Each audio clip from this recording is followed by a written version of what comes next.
Funcionários da mineradora Samarco e da empresa Vogue BR, responsável pelo laudo que garantiu a estabilidade da estrutura meses antes do desastre, foram ouvidos na manhã de hoje pelo Ministério Público Federal.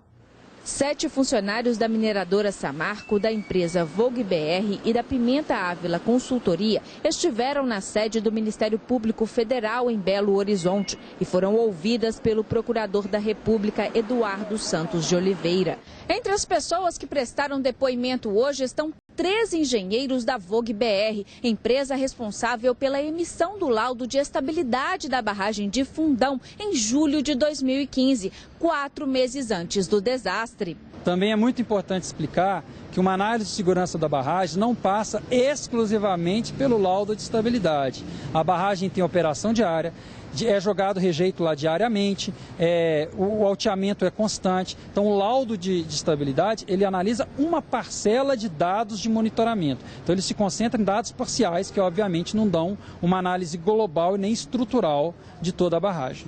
E ontem, a Polícia Federal cumpriu mandados de busca e apreensão em 2 sedes da Samarco e na casa de um engenheiro que prestou serviço para a mineradora no monitoramento das barragens. O órgão, que tem 40 dias para finalizar o inquérito, não descarta uma acareação entre os diretores da Samarco, Ricardo Vescovi e Kleber Terra, que estão afastados. O Kleber fala que talvez tenha levado alguma coisa ao Ricardo, e o Ricardo fala que essas coisas não chegavam a esse nível de detalhe até ele, mas não precisa de mais dados para chegar para uma acareação mesmo, para ver até pela utilidade dessa acareação ou não. Um acordo fechado com o governo de Minas e o Ministério Público obriga a mineradora Samarco a contratar uma auditoria externa, que precisa ser aprovada pelo MP e pelo governo, para acompanhar e fiscalizar as medidas de reparo e reforço das estruturas das barragens remanescentes. As medidas previstas, em especial para a salvaguarda das comunidades, como, por exemplo, a manutenção de equipes de emergência, 24 horas por dia,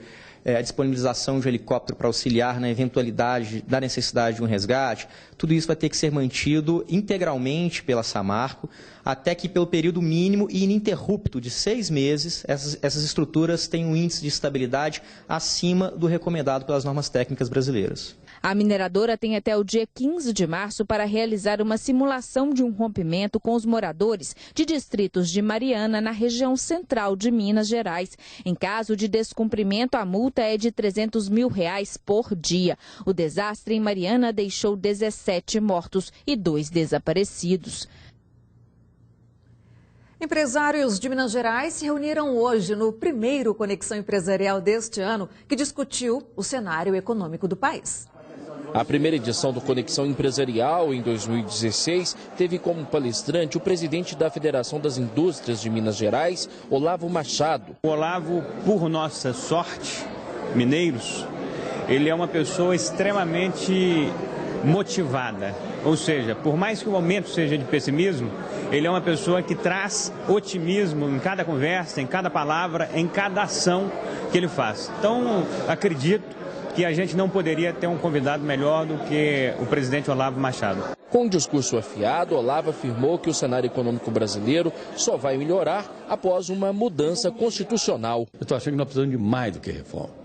Eu acredito que nós estamos precisando de ter coragem de escrever uma nova Constituição e na nova Constituição a gente rever aquilo que nós não estamos conseguindo cumprir e fazer uma Constituição que seja dentro da nossa realidade. As mudanças apresentadas pelo presidente da FIENG vão de encontro com os números alcançados pelo Brasil nos últimos meses. O PIB brasileiro, Produto Interno Bruto, previsão para 2016 é de 4% negativo. O PIB é a soma de todas as riquezas produzidas no país. O desempenho do Brasil este ano será o segundo pior em todo o mundo, segundo o FMI. O governo federal não tem projeto, só tem um projeto de criar um CPMF e mais nada. E nós precisamos resolver essa crise logo. O Brasil não aguenta esperar 2018. Nós temos que resolver essa crise em 2016, qualquer que seja a alternativa. E no próximo bloco, o futebol. Cruzeiro perdeu ontem contra o Fluminense em um jogo disputado no Mineirão. Os melhores lances depois do intervalo. A gente volta já já. Jornal Band Minas. Oferecimento